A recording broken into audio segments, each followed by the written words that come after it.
Bitwarden is also a way to securely share files or passwords with people. Just go to the top of Send and then choose Create New Send. Here you enter a name, for example, Teams login, that you want to share with another person. You can then choose to send a file or a text. Files can be up to 500 megabytes. If you want to give a text, for example, the password and login details, you can type them here. The person will then receive a link, or you can share the link and he will be able to open it. The recipient does not need to have Bitwarden installed to open that link. You can also choose to hide the text. This is an extra security option that is not really necessary, but it means that other people can see the recipient. The recipient will then have to click on a button to see the text part.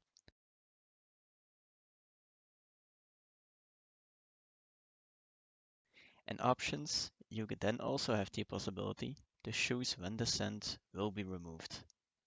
You can choose between 1 hour and 30 days or a custom date, and then you can completely choose on which date and at which time this send will be removed permanently. An expiration date actually means when the send will expire. You can also modify the date and time.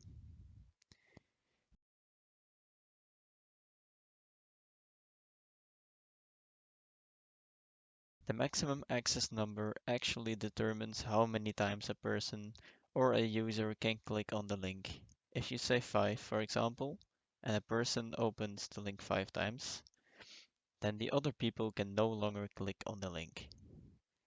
It is therefore recommended that you usually do not enter anything, unless you really have a reason to enter a maximum access number. An additional security can be provided by adding a password to this send. For example, if you are in a conversation with your contact and it involves confidential information, then you can say that the password is, for example, 12345, and then you can pass that on to that contact. Notes are private notes. So, for example, if I want to know what it was about, then I can say Teams login and then the name of the recipient, for example. No one else will see them. You can also hide your email address, but that's not very useful in my opinion, so usually I leave it unchecked. If you then click save, then your send is created, and then you can find it here.